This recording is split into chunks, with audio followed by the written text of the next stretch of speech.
पधारो हमारे देश, है ना। एक गाना के तौर पर भी इसका गाना बना है, पधारो हमारे देश, बताए हम कल, है ना।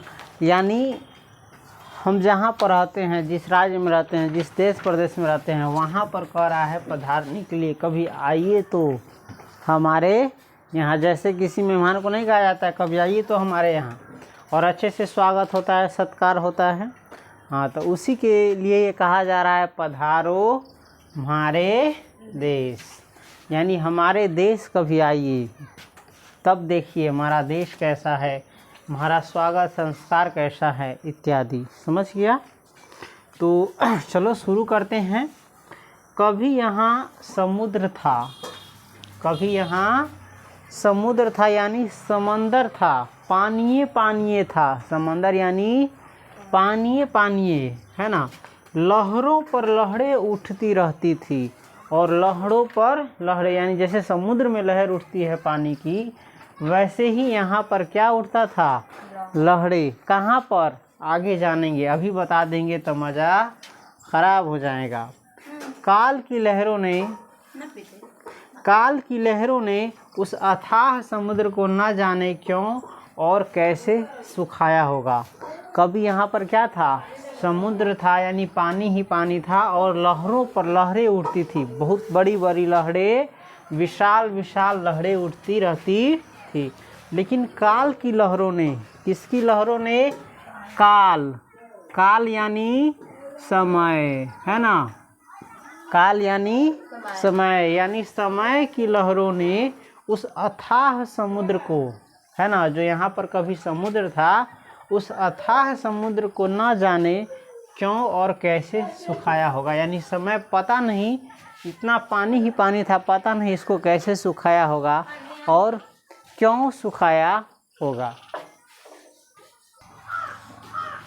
अब यहाँ रेत का समुद्र है। अब यहाँ किसका समुद्र है, रेत का समुद्र है। किसका समुद्र है, रेत का। रेत का नहीं जानता है ना, बालू ही बालू।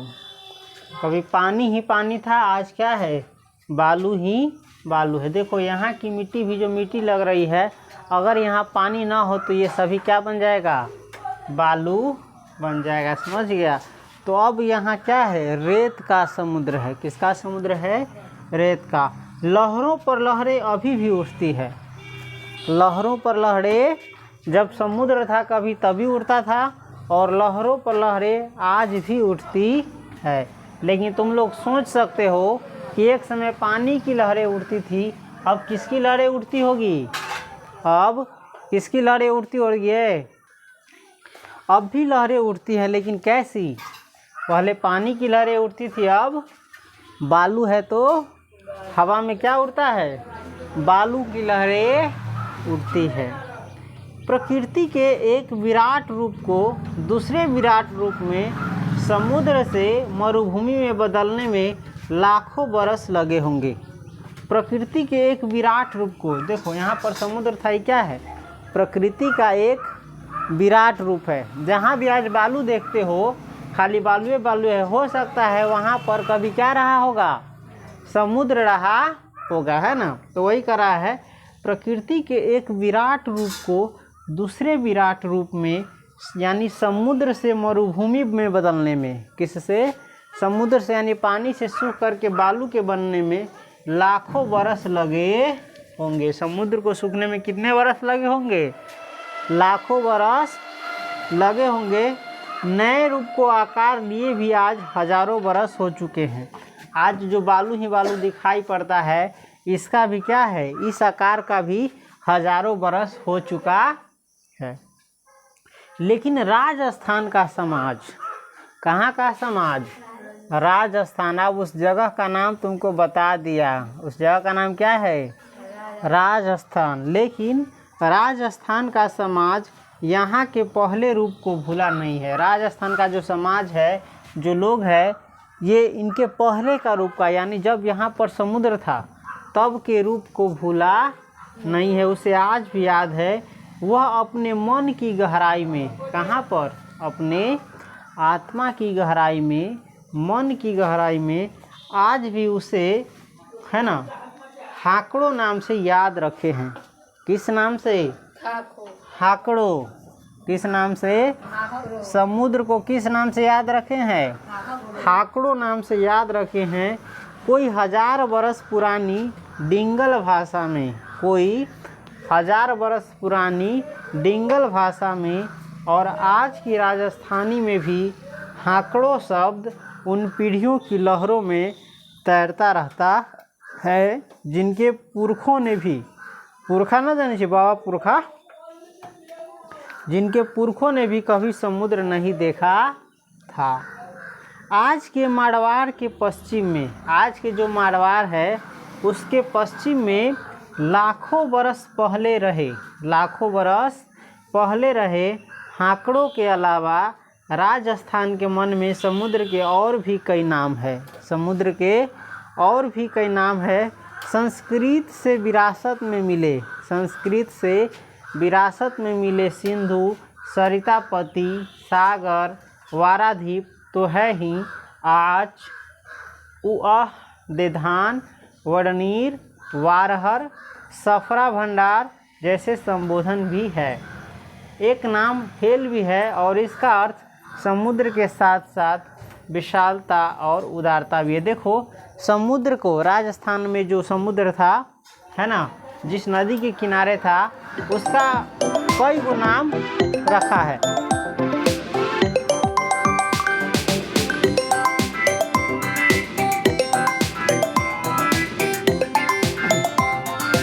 चलो, उनका समुद्र का कई गो नाम रखा है राजस्थान के लोग, है ना। कौन कौन? जैसे देखो सिंधु, कौन सी? सिंधु नदी है, सिंधु। सरितापति लिखाते नहीं है, मुँह से बोल देते हैं, समझ गया। सरितापति, सागर, वाराद्वीप, आज, उअह, देधान, वडनीर, वारहर, सफरा भंडार जैसे संबोधन भी है। एक नाम हेल भी है और इसका अर्थ समुद्र के साथ साथ क्या होता है? विशालता और उदारता भी है। यह राजस्थान के मन की उदारता ही है, यह राजस्थान के मन की उदारता है कि विशाल मरुभूमि में रहते हुए भी, ये मरुभूमि है यानी यहाँ पर क्या है? रेत ही रेत है, बालू ही बालू है। तो ये विशाल मरुभूमि में रहते हुए भी उसके कंठ में समुद्र के इतने नाम मिलते हैं। देखो ये रह किस में रहा है? एकदम बालू वाला जगह पर जहाँ पानी का नाम भी नहीं है, फिर भी इसके मन में जो है क्या है? समुद्र के बहुत सारे नाम है। इसकी दृष्टि भी बड़ी विचित्र ही रही होगी, इसकी दृष्टि भी बड़ी विचित्र रही होगी। सृष्टि की जिस घटना को घटे हुए, सृष्टि की यानी संसार के, दुनिया के, है ना, जिस घटना को घटे हुए लाखों बरस हो चुके। कितने बरस हो चुके? यानी समुद्र के सूखे लाखों बरस हो चुके, जिसे घटने में भी हजारों बरस लगे। और जिस घटना को घटने में भी, यानी समुद्र को घटने में भी क्या लगे? हजारों बरस लगे। उस सबका जमा घाटा करने कोई बैठे तो आंकड़ों के अनंत विस्तार के अंधेरे में खो जाने के सिवा और क्या लगेगा। खगोल शास्त्री लाखों करोड़ों मील की दूरियों को प्रकाश वर्ष में नापते हैं, प्रकाश वर्ष से नापते हैं, लेकिन राजस्थान के मन ने तो युगों के भारी भरकम गुना भाग को पलक झपक कर निपटा दिया। इस बड़ी घटना को वह पलक दरियाव की तरह याद रखे हैं। पलक झपकते ही दरिया का सूख जाना भी इसमें शामिल है और भविष्य में इस सूखे स्थल का क्षण भर से फिर से दरिया बन जाना भी। दरिया माने पानी होता है, समझ गया, नदी, तालाब, ये सब। समय की अंतहीन धारा को, समय कहाँ पर जाकर ख़त्म होगा बता सकता है? समय कभी ख़त्म होने वाला नहीं है। ये समय कब से चलता आ रहा है पता नहीं, और कब तक चलता रहेगा पता नहीं, तो इसको कहेंगे अंतहीन। समय की अंतहीन धारा को क्षण क्षण में देखने और विराट विस्तार को अणु में परखने वाली, है ना, यानी किसी बड़े चीज़ को एक छोटे से चीज़ों में परखने वाली इस पलक ने, दृष्टि ने हाकड़ों को खो दिया, हाकड़ों को खो दिया, यानी समुद्र को खो दिया, पर उसके जल को, कण कण को बूंदों में देख लिया, पर उसके जल को, समुद्र के जल को, कण कण को किस में देख लिया? बूंदों में देख लिया। इस समाज ने अपने को कुछ इस रीति से ढाल लिया कि अखंड समुद्र खंड खंड होकर ठाव ठाव यानी जगह जगह फैल गया। इस समाज ने अपने को कुछ इस रीति से यानी इस प्रकार से बदल लिया, अपने आप को ढाल लिया कि अखंड समुद्र जो है खंड खंड होकर ठाव ठाव यानी जगह जगह फैल गया। पाठ्य पुस्तकों से लेकर देश के योजना आयोग तक राजस्थान की, विशेषकर मरुभूमि की छवि एक सूखे, उजरे और पिछड़े क्षेत्र की है। थार रेगिस्तान का वर्णन तो कुछ ऐसा मिलेगा कि कलेजा सूख जाए। थार जो रेगिस्तान है उसका वर्णन कुछ ऐसा मिलेगा कि क्या सूख जाएगा? कलेजा सूख जाए। देश के सभी राज्यों में जब इधर उधर ध्यान देगा तब मन नहीं लगेगा पढ़ाने में। देश के सभी राज्यों में क्षेत्रफल और आबादी की दृष्टि से महत्वपूर्ण स्थान रखने वाला राजस्थान भूगोल की सब किताबों में, है ना, भूगोल की सब किताबों में, देखो किताबों के बाद क्या है, तुम लोग लाइन ध्यान रखा है कि नहीं, इस पर थोड़ा क्या है, वर्षों के, है ना, किताबों में वर्षों के मामले में सबसे अंतिम है। वर्षों को पुराने इंच में नापे या नए सेंटीमीटर में, वह यहाँ सबसे कम ही गिरती है। समझा कि नहीं? वर्षों यानी वर्षा नहीं, वर्षों नहीं होगा, वर्षा होगा। ध्यान से देखो तो क्षेत्रफल में ये बहुत बड़ा है, राजस्थान क्षेत्रफल में भी बहुत बड़ा है ना। लेकिन सभी राज्यों के क्षेत्रफल यानी सभी राज्यों के पास जितनी ज़मीन है और जितनी आबादी है, उसकी दृष्टि से, उसके नज़रिए से महत्वपूर्ण स्थान रखने वाला राजस्थान भूगोल की सब किताबों में, भूगोल की जितनी भी किताबें हैं उन सब किताबों में वर्षा के मामले में सबसे अंतिम है। वर्षा के मामले में सबसे अंतिम है, यानी सबसे कम वर्षा कहाँ होती है? तो राजस्थान में ही होती है। सबसे कम वर्षा कहाँ होती है? राजस्थान में ही होती है। बिहार में तो इतना वर्षा होता है कि कथी आ जाता है, 5 दिन बरस जाएगा तो दहाड़े आ जाएगा, लेकिन वहाँ वर्षा बहुत कम होती है। वर्षा को पुराने इंच में नापे या नए सेंटीमीटर में, वह यहाँ सबसे कम ही गिरती है। वर्षा, यहाँ पर बारिश की बूंदें जो है सबसे कम ही गिरती है। यहाँ पूरे बरस भर में लगभग, पूरे बरस भर में वर्षा 60 सेंटीमीटर का औसत लिए है। यहाँ पूरे बरस भर में यानी साल भर में कितना वर्षा हो चाहिए? 60 सेंटीमीटर। कितना? 60 सेंटीमीटर ही वर्षा होती है। कितना? पूरे वर्ष भर में 60 सेंटीमीटर, जानी छी ना कितना होता है? यहाँ से लेके लगभग यहाँ तक ले इतने वर्षा हो, जमीन के हिसाब से न भी तो ठेवने भर तक ले वर्षा। साल भर के बारिश के पानी जमा करी तो इतने जमा होता, अपना इधर तो घर ही डूब जाए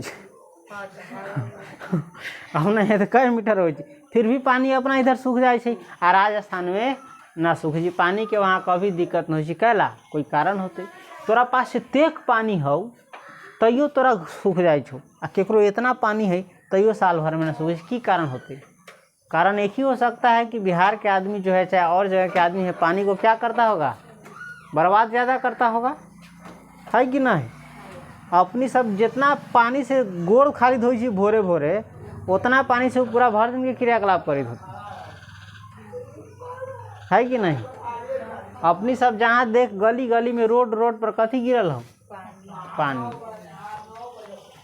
चलो आगे बढ़ते हैं।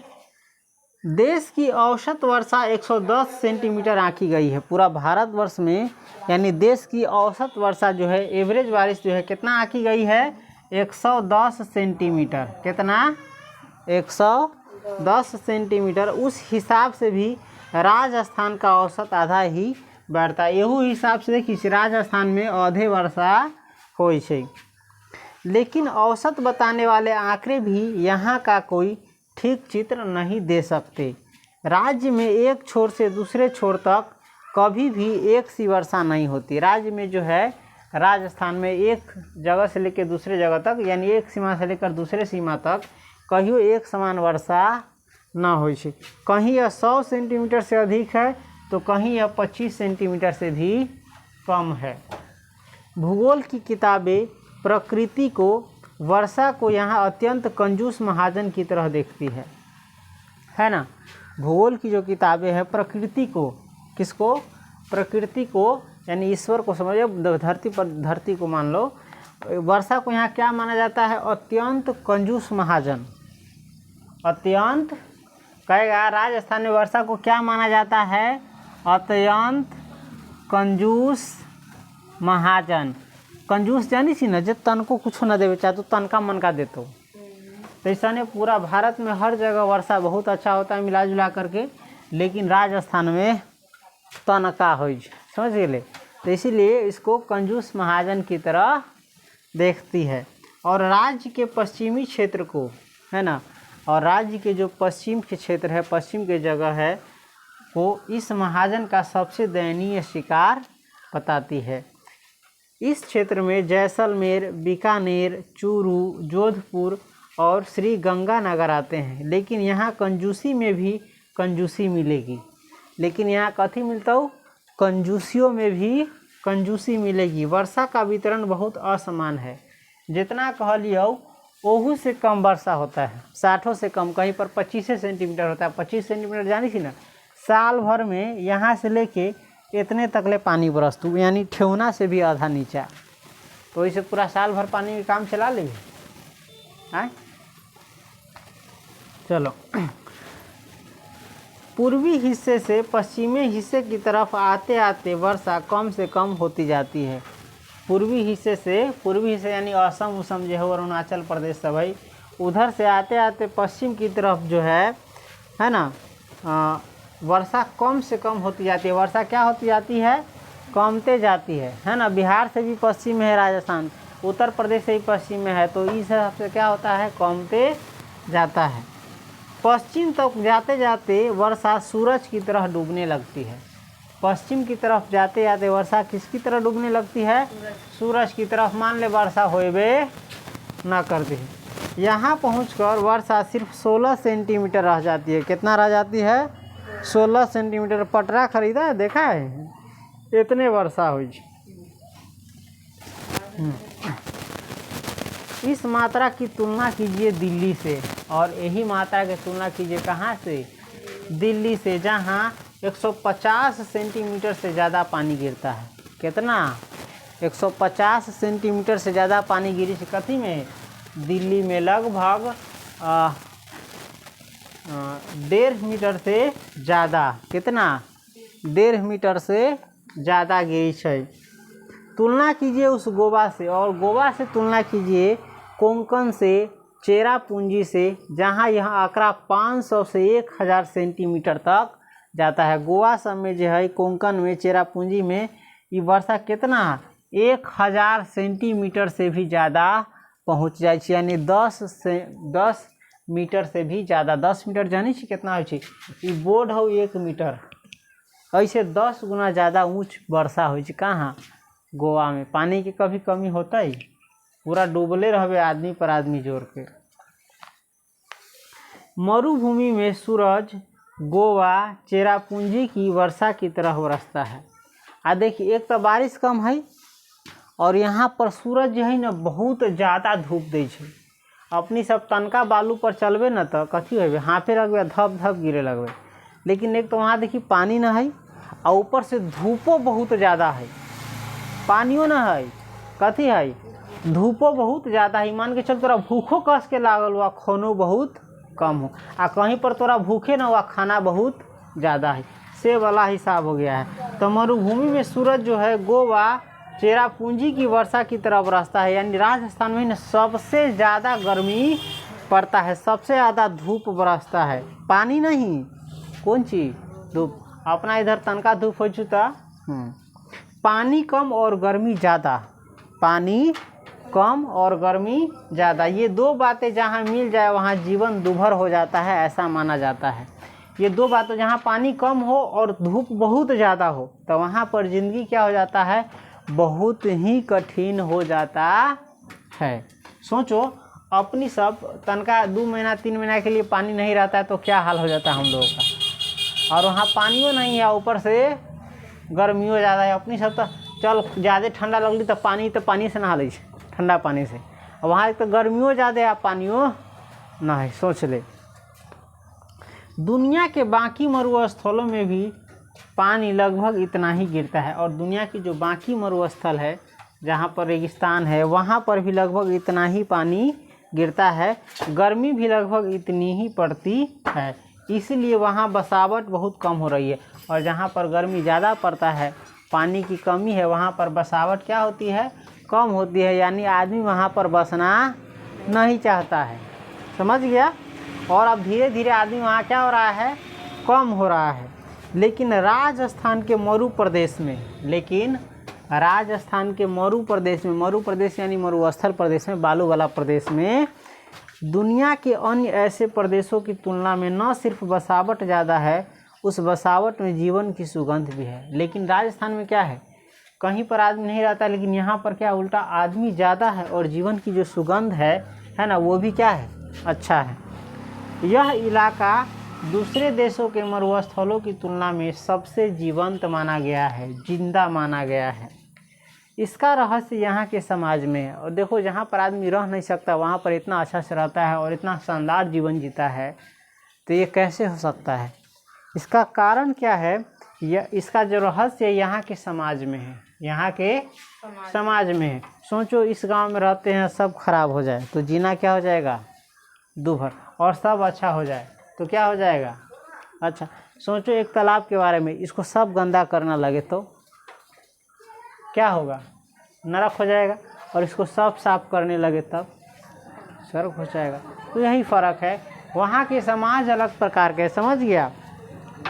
राजस्थान के समाज ने प्रकृति से मिलने वाले, राजस्थान के समाज ने यानी राजस्थान के लोगों ने प्रकृति से मिलने वाले, यानी ईश्वर जो दिया है, प्रकृति ने जो दिया है या धरती ने जो दिया है, उनसे मिलने वाले कम पानी का रोना नहीं रोया, समझ गया।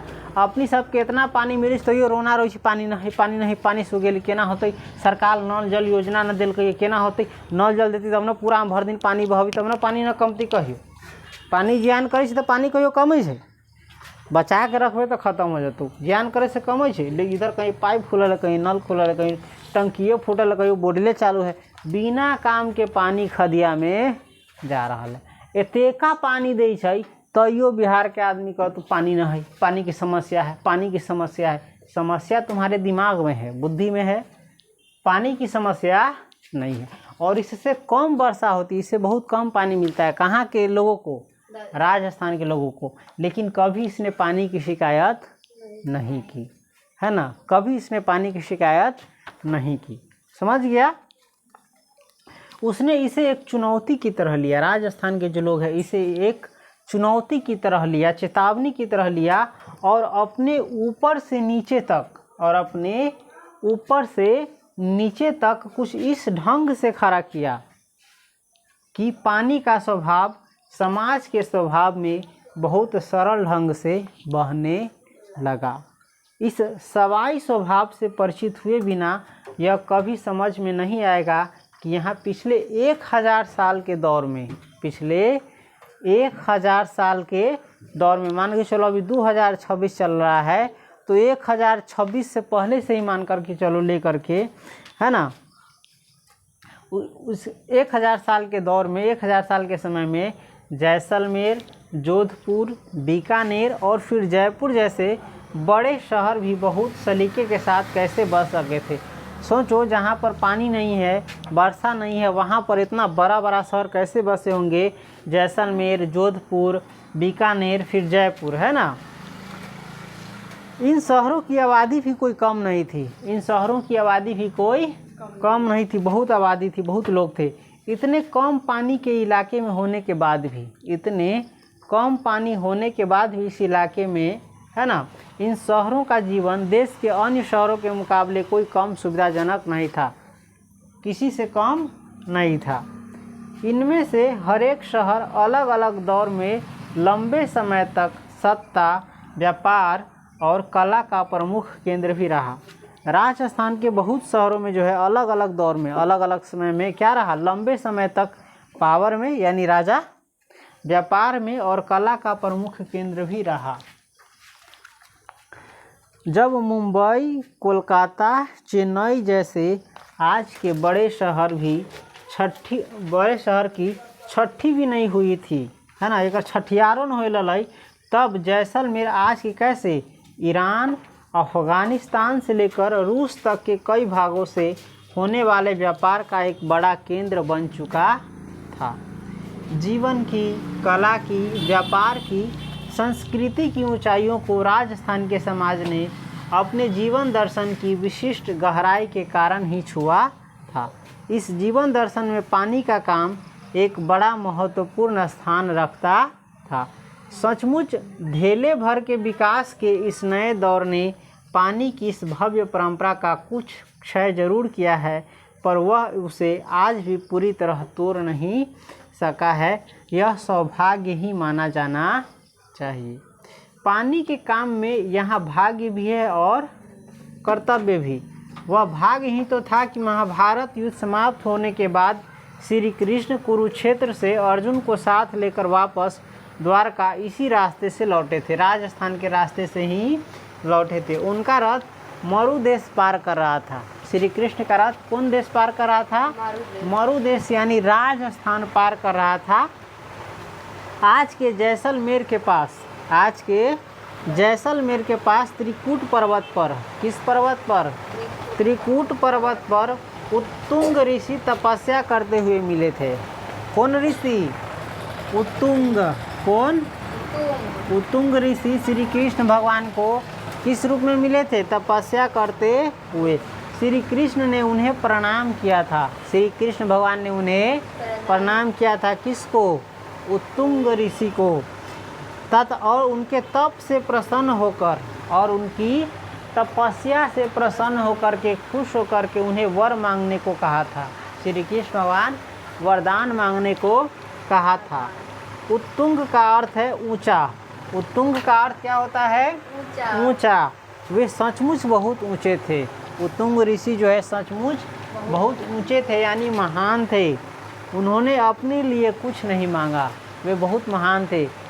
वे अपने लिए कुछ नहीं मांगा, प्रभु से प्रार्थना की। किन से? श्री कृष्ण भगवान से प्रार्थना की कि यदि मेरे कुछ पुण्य है, यदि मेरे कुछ पुण्य है तो भगवान वर दे। भगवान आप वरदान दे कि इस क्षेत्र में कभी जल का अकाल न रहे, कि यहाँ पानी नहीं है, फिर भी कम पानी है, लेकिन हमको वरदान दीजिए कि इस राजस्थान में कभी भी जल का अकाल नहीं रहे। तथा अस्तु, भगवान ने वरदान दिया था। भगवान ने वरदान दिया था और कहा था ऐसा ही होगा। समझ गया? लेकिन मरुभूमि का भगवान समाज इस वरदान को पाकर हाथ पर हाथ रखकर नहीं बैठा। लेकिन मरुभूमि का जो भगवान था, मरुभूमि में जो रहने वाले लोग थे, इस वरदान को पाकर, है ना, हाथ पर हाथ धर करके नहीं बैठा। वे नहीं सोचे कि चलो अब तो वरदान मिल गया, खूब पानी ज्ञान करेंगे, घट भी नहीं करेगा। अपना कर्तव्य को वो भूला नहीं। अपना कर्तव्य को वो क्या किया? भूला नहीं। उसने अपने को पानी के मामले में तरह तरह से कसा। उसने अपने को, किसको? राजस्थान के लोगों ने अपने को पानी के मामले में, किसके मामले में? पानी के मामले में तरह तरह से कसा, तरह तरह से कसा। गांव गांव, ठाव ठाव वर्षा को वर्ष भर सहेज कर रखने की रीति अपनाई। गांव गांव, ठाव ठाव यानी जगह जगह वर्षा को जो है ना, वर्ष भर, वर्षा के पानी को वर्ष भर के लिए क्या करके नीति अपनाई? सहेज कर रखने की नीति अपनाई। यानी अपनी इधर बारिश होता है तो ऐसा नहीं छोड़ देता है पानी कहीं जाए, लेकिन वहाँ के लोग इसको वर्षा के पानी को सहेज करके रखने की क्या अपनाई? नीति अपनाई। रीति के लिए यहाँ एक पुराना शब्द वोज है। क्या है? वोज है, यानी रचना, युक्ति और उपाय तो है ही, सामर्थ्य, विवेक और विनम्रता के लिए भी इस शब्द का उपयोग होता रहा है। वर्षा की बूंदों को सहेज लेने का बोझ, वर्षा की बूंदों को सहेज लेने का बोझ विवेक के साथ रहा है और विनम्रता लिए हुए भी। यहाँ के समाज ने वर्षा को इंच या सेंटीमीटर में नहीं, अंगुलों या बीतों में नहीं, बूंदों में मापा होगा। यहाँ के जो लोग थे वर्षा को किस में, इंच या सेंटीमीटर में नहीं, अंगुली में या बीता में नहीं, किस में नापा होगा, बूंद में नापा होगा। किस में नापा होगा, बूंद में। कहने का मतलब एक एक बूंद को क्या दिया होगा, वैल्यू दिया होगा। उसने इन बूंदों को करोड़ों बूंदों की तरह देखा। उसने एक बूंदों को करोड़ों बूंदों की तरह देखा और बहुत ही सजग ढंग से बोझ से इस तरल रजत की, कौन रजत, तरल रजत, कौन रजत, तरल रजत। देखो इसको रजत को कहा जाता है चांदी, और तरल यानी पीने वाला, समझ गया, पीने वाला पानी को चांदी की तरह है ना संजो कर, जैसे सोना चांदी रखते हैं आभूषण, उसकी तरह संजो कर पानी की अपनी ज़रूरत को पूरा करने की, पानी की जो अपनी ज़रूरत है उसको पूरा करने की एक ऐसी भव्य परंपरा बना ली जिसकी क्या है, धवल धारा, जिसकी धवल धारा। धवल का अर्थ हम बताए थे कल, क्या है, हम कहे थे कि हम पूछेंगे, धवल का अर्थ हम कल बताए थे और कहे थे कि हम पूछेंगे क्या होता है, उजला। पानी की इस उजली धारा इतिहास से निकलकर वर्तमान तक बहती है और वर्तमान को भी इतिहास बनाने का बोझ यानी सामर्थ्य रखती है। राजस्थान के पुराने इतिहास में, राजस्थान के पुराने यानी पहिलका इतिहास में मरुभूमि का अन्य क्षेत्रों का भी वर्णन सूखे, उजरे और एक अभिशप्त क्षेत्र की तरह नहीं मिलता। रेगिस्तान के लिए आज प्रचलित जो थार शब्द है भी ज़्यादा नहीं दिखता। अकाल पड़े हैं, कहीं कहीं पानी का कष्ट हो रहा है। देखो राजस्थान में अकाल पड़ा है, कहीं कहीं पानी का कष्ट हो रहा है, पर गृहस्थों से लेकर, पर गृहस्थ जानता है, गृहस्थ जानता है, जो शादी ब्याह करके पति पत्नी के साथ ज़िंदगी गुजारता है उसे कहते हैं गृहस्थ। तो गृहस्थों से लेकर कहाँ भाग गया, जोगियों ने, किसने, जोगियों ने जो घूम करके जीता है, जोगियों साधु सन्यासियों, जोगियों ने, और कवियों से लेकर मांग नियारियों ने, कवियों से लेकर मांगनियारियों ने यानी मांगने वालियों ने, लंगाओं ने और हिंदू मुसलमानों ने इसे धरती धोरारी कहा है। सही से लिखा हुआ नहीं, कौन सा किताब थमा दिया हमको, ये रखो, धरती धोरारी कहा है। रेगिस्तान के पुराने नामों में स्थल है जो शायद हाकड़ों समुद्र के सूख जाने के निकले स्थल का सूचक रहा हो। फिर स्थल का थल और महाथल बना और बोलचाल में थली और धर धुधल भी हुआ। देखो ज़्यादा पढ़ाने से ही होता है, समझा नहीं पाते हैं। अगर ये सोच करके पढ़ाते हैं कि चलो एक दिन में एक चैप्टर ख़त्म कर ले, तो सही से अर्थ नहीं बताया जा सकता है, सही से समझाया नहीं जाया जा सकता है। चलो आगे बढ़ते हैं। खैर इसको अब तो ख़त्म कर देते हैं, चाहे कैसा भी क्लास हो। आगे से कोशिश करेंगे इतने पढ़ाए लेकिन बढ़िया से समझाए। ये चैप्टर बहुत अच्छा था लेकिन इसको जल्दी जल्दी ख़त्म करने के चक्कर में अच्छे से समझा नहीं पाए। चलो आगे बढ़ते हैं। थली तो एक बड़ी मोटी पहचान की तरह रहा है। बारीक पहचान में उसके अलग अलग क्षेत्र अलग अलग विशिष्ट नाम लिए हुए थे। मार, मारवाड़, मेवाड़, मेरवाड़, ढूंढाड़, गोडवाड़, हाड़ौती जैसे बड़े विभाजन तो दशरेख और धनवदेश जैसे छोटे विभाजन भी थे। और इस विराट मरुस्थल के छोटे बड़े राजा चाहे जितने रहे हो, नायक तो एक ही रहा है, श्री कृष्ण। राजस्थान में छोटे बड़े चाहे जितने भी राजा रहे हो, लेकिन नायक कौन रहा है राजस्थान का, एक ही रहा है, कौन, श्री कृष्ण यानी भगवान श्री कृष्ण। यहाँ उन्हें बहुत स्नेह के साथ मरुनायक जी की तरह पुकारा जाता है। यहाँ ओकरा बड़े स्नेह के साथ, किसके साथ, स्नेह आदि आदर सम्मान के साथ, प्रेम के साथ कौन सी बुलाया जाता है, मरुनायक जी। कौन सी, मरुनायक जी। मरु यानी मरुस्थल जहाँ पर बालू ही बालू हो, नायक यानी हीरो। क्योंकि यही ने वरदान दिया था कि चलो यहाँ पर कभी पानी का अकाल नहीं पड़ेगा, नहीं तो यहाँ पर कोई बसता। मरुनायक जी का वरदान और फिर समाज के नायकों के ओज सामर्थ्य का एक अनोखा संजोग हुआ। देखो ये जो है नायक थे कौन, श्री कृष्ण, और इसके जो और भी नायक थे, है ना, समाज के भी नायक, समाज के भी राजा, इन दोनों के सामर्थ्य का एक अनोखा संयोग हुआ। इस संयोग से ओजतो यानी हरेक द्वारा अपनाई जा सकने वाली सरल सुंदर रीति को जन्म मिला। कभी नीचे धरती पर क्षितिज तक पसरा आंकड़ों ऊपर आकाश में बादलों के रूप में उड़ने लगा था। ये बादल कम ही होंगे, पर समाज ने इसके समाये जल को इंच या सेंटीमीटर में न देख अनगिनत बूंदों की तरह देख लिया और इसने इन्हें मरुभूमि में राजस्थान भर में ठीक बूंदों की तरह ही छिटके टाकों, कुंडियों, बेरियों, जोहड़ों, नांडियों, तालाबों, बावड़ियों और कुएं को अखंड आंकड़ों को खंड खंड नीचे उतार दिया। जस ढोल यानी प्रशंसा करना है।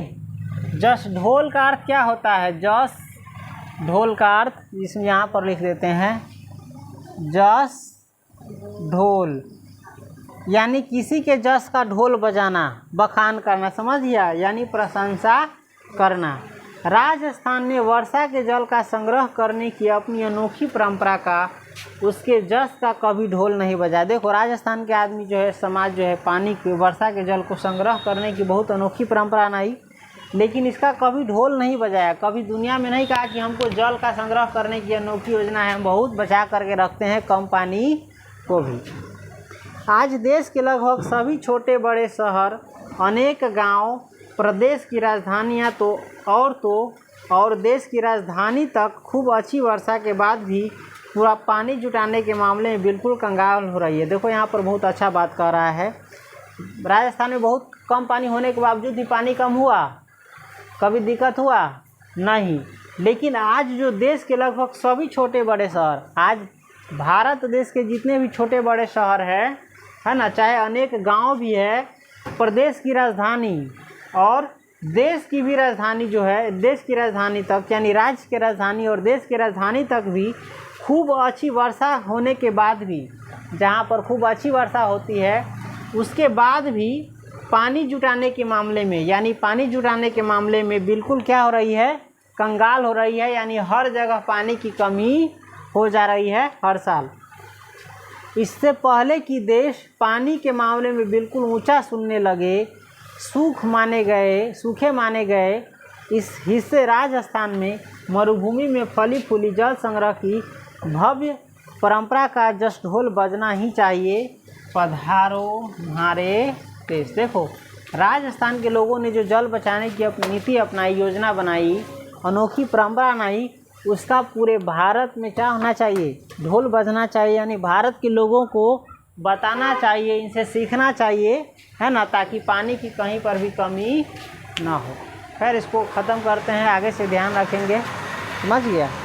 एक दिन में ख़त्म होने वाला चैप्टर सब नहीं है, लेकिन एक दिन में ख़त्म करते हैं, जिसके कारण अच्छे से समझा पाते हैं। खैर चलो नोट करो इसको, आप नोट